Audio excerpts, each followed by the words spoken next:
Welcome all the students to the official Facebook and YouTube channel of School of Achievers. তো সবাইকে প্রথমেই জানাই happy new year. এবং যারা 2026-এ একটা মনে মনে স্বপ্ন নিয়েছো যে আমাকে 26-এ একটা জব, সরকারি চাকরি নিতেই হবে, তো স্কুল অফ অ্যাচিভার্স তোমাদের এই স্বপ্নে সর্বদাই তোমাদের পাশে দাঁড়িয়ে রয়েছে এবং থাকবে। আর আমি ভগবানের কাছে এটাই প্রার্থনা করব 2026-এর সালটা যেন হয় তোমার স্বপ্ন পূরণের বছর, এবং তোমাদের সবার স্বপ্ন যেন এই বছর পূরণ হয়। এবং সেই লক্ষ্যে স্কুল অফ অ্যাচিভার্স সব সময় কিন্তু তোমাদের পাশে থাকছে।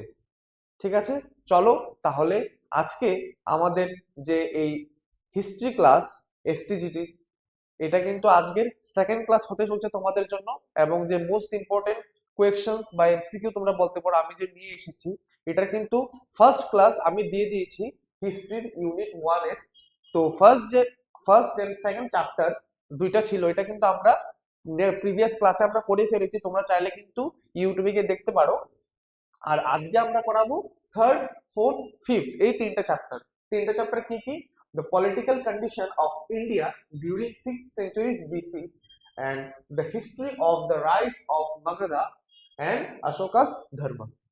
এই তিনটে চ্যাপ্টার কিন্তু আজকে আমি পড়াবো, এবং এই তিনটে চ্যাপ্টার থেকে আমি 40টা খুব গুরুত্বপূর্ণ এমসিকিউ তোমাদের জন্য আজকে নিয়ে এসেছি। আশা করি তোমরা সবাই পাশে থাকবে এবং তোমাদের এই এমসিকিউ গুলো করতেও কিন্তু ভালো লাগবে, এবং এগুলা পরীক্ষার জন্য কিন্তু খুবই খুবই ইম্পর্টেন্ট।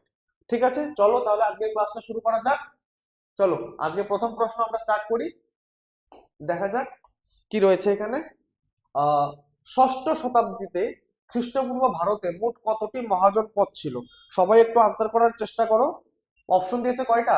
12টি, 14টি, 16টি না 18টি?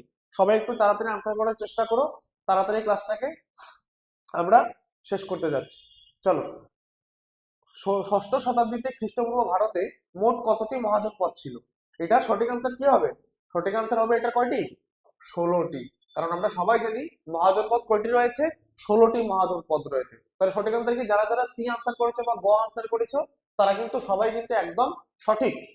চলো সেকেন্ড অপশন কি বলেছে আমাদের? সেকেন্ড কোয়েশ্চেন আমাদের বলেছে যে নিচের কোনটি একটি গণরাজ্য ছিল? নিচের কোনটি একটি গণরাজ্য ছিল? অপশন কি দিয়েছে? মগধ, নাকি কুশল, নাকি বজ্জী, নাকি অবন্তী? কোনটা হবে আনসার? তোমরা কিন্তু আমাকে তাড়াতাড়ি কমেন্ট করে জানাও তাড়াতাড়ি, কোনটা হবে? মগধ, নাকি কুশল, নাকি বজ্জী, নাকি অবন্তী? কোনটা হবে? তাড়াতাড়ি কমেন্ট করে কিন্তু তোমরা জানাও।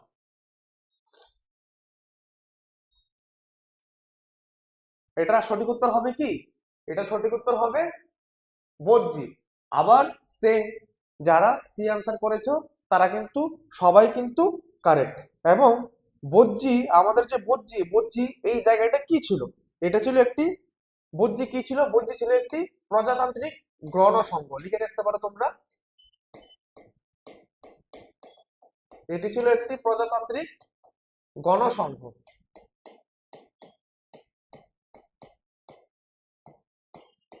এটি ছিল একটা প্রজাতান্ত্রিক গণসংঘ। বজ্জী কি ছিল? বজ্জী ছিল একটি প্রজাতান্ত্রিক গণসংঘ। আশা করি সবাই এটা লিখে নিয়েছো। চলো তাহলে আমরা নেক্সট কোয়েশ্চনে যেতে পারি। দেখো 3 নাম্বার কোয়েশ্চন আমাদের কি বলেছে? নিচের কোনটি রাজতন্ত্রের উদাহরণ? নিচের কোনটি একটি রাজতন্ত্রের উদাহরণ? মল্ল, বজ্জী, নাকি শাক্য, নাকি মগধ? কোনটা হবে আনসার? তোমরা একটু আনসার করার চেষ্টা করো তাড়াতাড়ি। সঠিক উত্তর কোনটা হবে তাড়াতাড়ি বলো। নিচের কোনটি রাজতন্ত্রের উদাহরণ? মল্ল, বজ্জী, শাক্য, নাকি মগধ? কোনটা আনসার হবে? এটার সঠিক উত্তর কোনটা হবে? এটা সঠিক উত্তর হবে তোমার অপশন ডি বা ঘ। যারা যারা অপশন ডি আনসার করছো তারা কিন্তু সবাই কিন্তু কারেক্ট। ঠিক আছে, ওই সময়কালে মগধ কি ছিল? মগধ ছিল একটি শক্তিশালী রাজতান্ত্রিক রাষ্ট্র। মগধ কি ছিল? মগধ ছিল তখনকার সময়ে একটি শক্তিশালী রাজতান্ত্রিক রাষ্ট্র। চলো তারপর 4 নম্বর কোয়েশ্চেন কি বলেছে আমাদের, কোন গ্রন্থে 16 মহাজন পদের তালিকা পাওয়া যায়? খুবই খুবই ইম্পর্টেন্ট একটা কোয়েশ্চেন, ভাইটাল ইম্পর্টেন্ট কোয়েশ্চেন এটা। লিখে যে কি বলেছে দেখো, কোন গ্রন্থে 16 মহাজন পদের তালিকা পাওয়া যায়? কোন গ্রন্থ বলেছে এখানে? জাতক, নাকি অঙ্কুরোত্তর নিকায়, নাকি ত্রিপিটকে, নাকি দীপবংশে? ঠিক আছে, কোনটা হবে আনসার করো তোমরা। যারা পারো তারা কিন্তু অবশ্যই কমেন্ট বক্সে কিন্তু আনসার করবে সঙ্গে সঙ্গে। কোন গ্রন্থে 16 মহাজন পদের তালিকা পাওয়া যায়? জাতক, অঙ্কুত্তর নিকায়, নাকি ত্রিপিটকে, নাকি দীপবংশ? কোনটা হবে? তাড়াতাড়ি একটু আনসার করার চেষ্টা করো।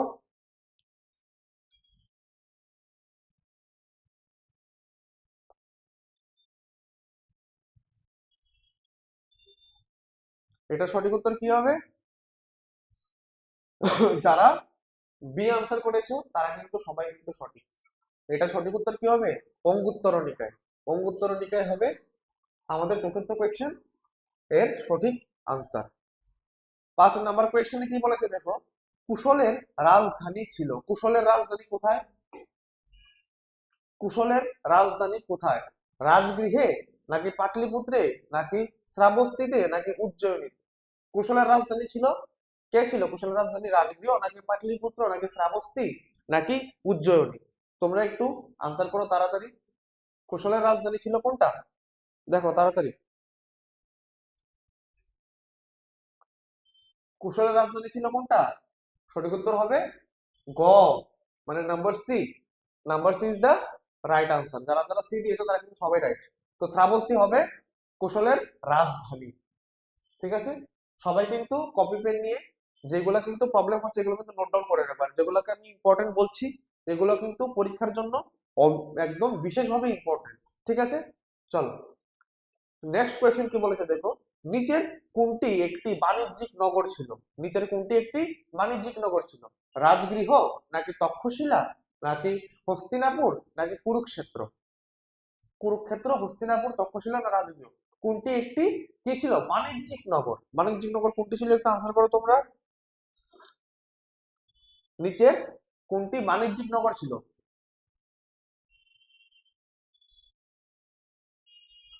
বাণিজ্যিক নগরের সঠিক উত্তর কি কোনটা হবে? সঠিক উত্তর হবে তোমার তক্ষশিলা। যারা যারা বি আনসার করেছে তারা কিন্তু সবাই রাইট। তক্ষশিলা হবে একটি নিচের মধ্যে বাণিজ্যিক নগর। ঠিক আছে, চলো। এবং এই তক্ষশিলা কিন্তু তখনকার সময় কি ছিল? বাণিজ্যিক, তার সঙ্গে সঙ্গে শিক্ষা ক্ষেত্রেও এটা কিন্তু অনেক এগিয়ে ছিল তক্ষশিলা, বাণিজ্যের সঙ্গে সঙ্গে শিক্ষা ক্ষেত্রেও। চলো নেক্সট কোয়েশ্চেন কি বলেছে দেখি, ষষ্ঠ শতাব্দীতে খ্রিস্টপূর্ব ভারতে রাজনৈতিক অস্থিরতার প্রধান কারণ? ষষ্ঠ শতাব্দীতে খ্রিস্টপূর্ব ভারতে রাজনৈতিক অস্থিরতার প্রধান কারণ কি? অপশন কি দিয়েছে দেখি, বৈদেশিক আক্রমণ, নাকি সামাজিক বৈষম্য, নাকি ধর্মীয় সংঘর্ষ? কোনটা হবে আনসার? তোমরা একটু চেষ্টা করো আনসারটা দেওয়ার জন্য। কোনটা হবে? বৈদেশিক আক্রমণ, নাকি সামাজিক বৈষম্য, নাকি বহু রাষ্ট্রের অস্তিত্ব, নাকি ধর্মীয় সংঘর্ষ? সঠিক উত্তর এটার কি হবে? এটা সঠিক উত্তর হবে অপশন নাম্বার সি বা গ, বহুরাষ্ট্রের অস্তিত্ব। বহুরাষ্ট্র অস্তিত্ব হবে আমাদের ভারতবর্ষের মধ্যে ষষ্ঠ শতাব্দীতে খ্রিস্টপূর্ব ভারতে রাজনৈতিক অস্থিরতার মূল কারণ কি? বহুরাষ্ট্রের অস্তিত্ব। তো নাম্বার সি যারা আনসার করেছে তারা কিন্তু সবাই কিন্তু একদমই কারেক্ট। চলো নেক্সট কোয়েশ্চনে কি বলেছে, নিচের কোনটি মহাজন পদ নয়? এরকম একটা প্রশ্ন কিন্তু খুবই আসতে পারে। 16টা মহাজন পদের মধ্যে এরকম প্রশ্ন আসতে পারে যে নিচের কোনটি মহাজন পদ নয়, আসবে কিন্তু এরকম এরকম একটা কোয়েশ্চেন। চলো কি দিয়েছে এখানে দেখি, গান্ধার, নাকি কম্বুজ, নাকি অঙ্গ, নাকি কুরু? কোনটা আনসার না? এটা জানি সবাই যদি পারার কথা, এটা তোমরা সবাই কিন্তু এটা আনসার করো। এবং যারা আনসার করবে না তাদের কিন্তু আমি বলবো তাদের খুবই লস। কমেন্ট বক্স খোলা আছে, তোমরা সবাই কিন্তু আনসার করার একটু চেষ্টা করো। যারা ইউটিউব থেকে দেখছো বা যারা ফেসবুক থেকে দেখছো উভয় প্ল্যাটফর্মে কিন্তু তোমরা আনসার করার কিন্তু চেষ্টা করবে। নিচের কোনটি মহাজন পদ নয়? কোনটি হবে আনসার? গান্ধার, আমরা সবাই জানি কি গান্ধার কি হবে? গান্ধার কিন্তু একটি আমাদের মহাজন পদ। অঙ্গ কি? আমাদের আরেকটা মহাজন পদ। কুরু কি? আমাদের আরেকটা মহাজন পদ। তো কম্বুজ কি? কম্বুজ কিন্তু কি হবে? কম্বুজ কিন্তু আমাদের মহাজন পদ নয়। কম্বুজ কি? কম্বুজ কিন্তু হলো একটি জনপদ। গম্বুজ কি? গম্বুজ হলো আমাদের একটা জনপদ, ঠিক আছে? গম্বুজ হলো আমাদের একটা জনপদ, এটা মহাজনপদ নয়। গম্বুজ, তাহলে রাইট আনসার কি? যারা আপনি আনসার করেছো তারা কিন্তু একদম সঠিক। গম্বুজ হলো আমাদের সঠিক উত্তর। শাক্য গণরাজ্যের সঙ্গে কোন মহাপুরুষ যুক্ত? শাক্য গণরাজ্যের সঙ্গে কোন মহাপুরুষ যুক্ত? একদম ইজি। মহাবীর, অশোক, নাকি গৌতম বুদ্ধ, নাকি চন্দ্রগুপ্ত? কোনটা আনসার হবে? রাইট আনসার কোনটা? তাড়াতাড়ি বলো। মহাবীর, অশোক, নাকি গৌতম বুদ্ধ, নাকি চন্দ্রগুপ্ত? এটার সঠিক উত্তর কোনটা হবে? সঠিক উত্তর হবে সি। যারা সি আনসার করেছে সবাই কিন্তু রাইট। এটা হবে গৌতম বুদ্ধ। শাক্য বংশের রাজা কে ছিলেন? গৌতম বুদ্ধ। ঠিক আছে, চলো।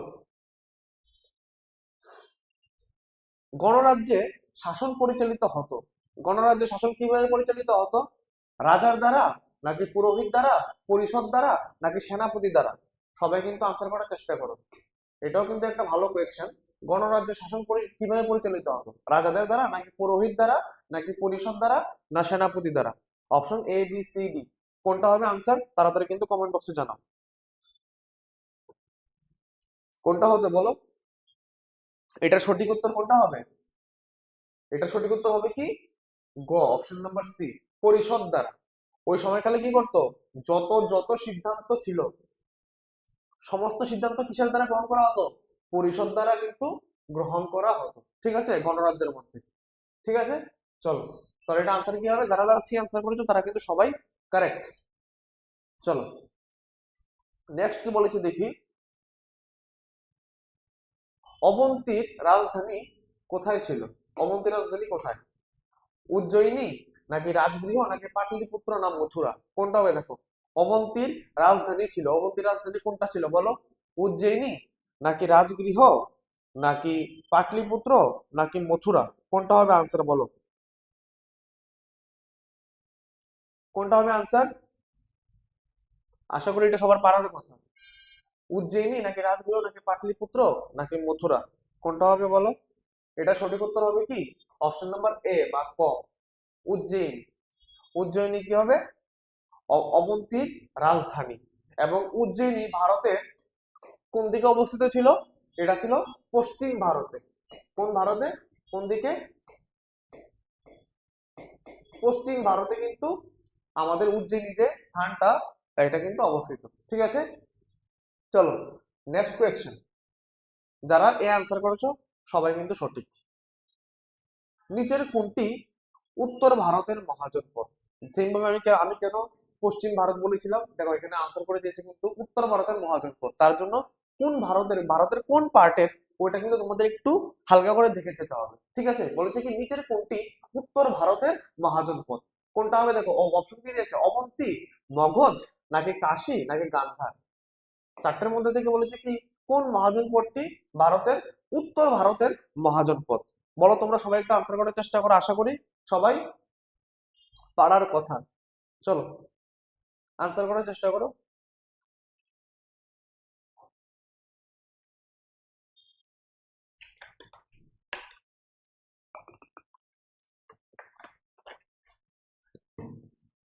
সবাই একটু আনসার করার চেষ্টা করো। বলেছে কি নিচের কোনটি উত্তর ভারতের মহাজনপদ? উত্তর ভারতের মহাজনপদ কোনটা হবে?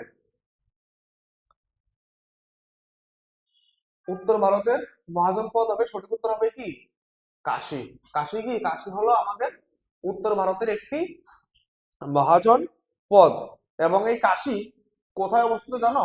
কাশী ছিল তোমার গঙ্গা উপত্যকায়, লিখে রাখতে পারো। কাশী ছিল আমাদের গঙ্গা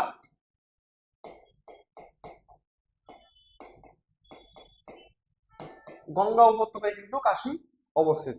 ঠিক আছে, চলো নেক্সট কোয়েশ্চেন। যারা যারা সি আনসার করেছে সবাই কিন্তু কারেক্ট। নেক্সট কোয়েশ্চেনে কি বলেছে আমাদের, আহ মহাজনপদ যুগের অর্থনৈতিক ভিত্তি ছিল। মহাজনপদ যুগের অর্থনৈতিক ভিত্তি কি কি ছিল? পশুপালন, কৃষি, নাকি শিল্প, নাকি শিকার? কোনটা হবে বলো আনসার তাড়াতাড়ি। এটার সঠিক উত্তর কি হবে? এটার সঠিক উত্তর হবে কৃষি। কারণ মহাজনপদের সময় কৃষিকাজটা বেশি পরিমাণে করা হতো এবং তাদের নির্ভরতাই ছিল বিশেষ করে কৃষিকার্যের উপর। ঠিক আছে, নেক্সট কোয়েশ্চেন কি বলেছে, ষষ্ঠ শতাব্দীতে খ্রিস্টপূর্ব সময়ে লৌহের ব্যবহার বৃদ্ধি পায়। লৌহের ব্যবহার কোন ষষ্ঠ শতাব্দীতে কিসের জন্য বৃদ্ধি পেয়েছিল? অস্ত্রে, নাকি কৃষিযন্ত্রে, নাকি গৃহ নির্মাণে, নাকি অলংকারে? কিসের জন্য লৌহের ব্যবহারটা বৃদ্ধি পেয়েছিল? তোমরা একটু বলো, option A B C D কোনটা, সবাই একটু কমেন্ট করে জানাও তাড়াতাড়ি। কোনটা হবে তোমাদের? এটা সঠিক উত্তর হবে কৃষিক্ষেত্রে। কৃষিজাত বিভিন্ন যন্ত্র তারা তৈরির জন্য বেশি পরিমাণে লৌহ তোমার দরকার লাগতে থাকে ওদের, এবং কৃষিজাত যন্ত্র কৃষিক্ষেত্রের মধ্যে আসার পরই তখন কিন্তু কৃষির যে উৎপাদনটা কিন্তু প্রচুর পরিমাণে কিন্তু বেড়ে যায়। ঠিক আছে, নিচে আশা করি একটা কোয়েশ্চেন আছে, তোমরা দেখতে পাবে। ঠিক আছে, কৃষিজাত যন্ত্র আসার পর কৃষিক্ষেত্রে যে উৎপাদন সেটা কিন্তু অনেক পরিমাণে কিন্তু বেড়ে যায়। ঠিক আছে, তো যারা যারা বি আনসার করেছে তারা কিন্তু সবাই কিন্তু সঠিক। মগধের প্রথম উল্লেখ পাওয়া যায় কোথায়? মগধের আমরা প্রথম কোথায় উল্লেখ পাই? ঋগ্বেদে, নাকি অথর্ববেদে, নাকি উপনিষদে, নাকি পুরাণে? মগধের প্রথম আমরা কোথায় উল্লেখ পাই? মগধের প্রথম কিন্তু আমরা উল্লেখ পাই অথর্ববেদে। Atharvaveda is the correct answer. যারা বি আনসার করছে তারা কিন্তু সঠিক আনসার করেছে। অথর্ববেদে আমরা কিন্তু মগধের প্রথম উল্লেখ পাই, এবং মগধের মধ্যে অথর্ববেদে মগধকে কিন্তু কি বলা হয় জানো? মগধকে বলা হয় তোমার অনার্য অঞ্চল।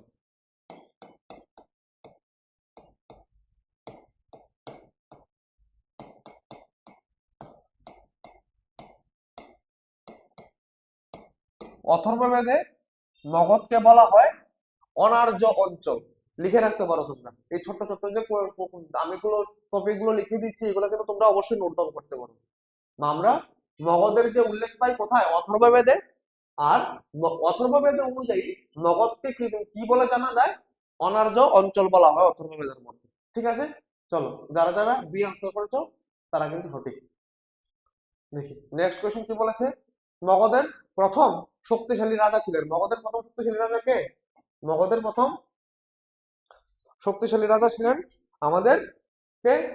বিম্বিসার, নাকি অজাতশত্রু, নাকি শিশুনাগ, নাকি মহাপদ্মনন্দ? কে ছিলেন?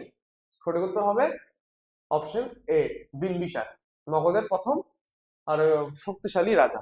ঠিক আছে, চলো নেক্সট, বিম্বিসার কোন রাজবংশের ছিলেন? বিম্বিসার কোন রাজবংশের ছিলেন? সবাই একটা আনসার করার চেষ্টা করে, এবং এটা খুবই সহজ কোয়েশ্চেন। নন্দ বংশের, নাকি শৈশুনাগ বংশের, নাকি হর্ষঙ্ক বংশের, নাকি মৌর্য বংশের? বিম্বিসার কোন বংশের রাজা ছিলেন? বিম্বিসার কোন বংশের রাজা ছিলেন? সবাই একটু আনসার করার কিন্তু চেষ্টা করো কমেন্ট বক্সে। বিম্বিসার ছিলেন অপশন নাম্বার সি, হর্ষঙ্ক বংশের রাজা। এটা হর্ষঙ্ক হবে। ঠিক আছে, এটা মদিনাস্য হবে। হর্ষঙ্ক বংশের রাজা বিম্বিসার ছিলেন কি? হর্ষঙ্ক বংশের রাজা ছিলেন তিনি। ঠিক আছে, চলো, অজাতশত্রু কোন অস্ত্র ব্যবহার করেছিলেন? বলেছে কি অজাতশত্রু কোন অস্ত্র ব্যবহার করেছিলেন? এটা কি রথ, নাকি মহাশিলা কণ্ঠক, নাকি তলোয়ার, নাকি ধনুক? অজাতশত্রু কোন অস্ত্রটা উনি ব্যবহার করেছিলেন? কোনটা হবে বলো একটু তোমরা। এটার সঠিক উত্তর কোনটা হবে? এটা সঠিক উত্তর হবে তোমার মহাশিলা কণ্ঠক, অপশন নাম্বার বি। যারা যারা বি দিয়েছো তারা কিন্তু খুবই ভালো আনসার করছো কিন্তু তোমরা। তো অজাতশত্রু কোন অস্ত্র ব্যবহার করেছিলেন? উনি ব্যবহার করেছিলেন মহাশিলা কণ্ঠক নামে একটি অস্ত্র, এবং এই অস্ত্রটা কি ছিল জানো? এটাকে যান্ত্রিক অস্ত্র বলে, এটা যন্ত্র দ্বারা পরিচালিত একটা অস্ত্র। ঠিক আছে, যান্ত্রিক অস্ত্র বলা হয় এটাকে। চলো, তো 19 নম্বরে কি বলেছে দেখো, মগধের রাজধানী প্রথমে ছিল, মগধের রাজধানী প্রথমে কোথায় ছিল? মগধের রাজধানী প্রথমে কোথায় ছিল? পাটলিপুত্রে,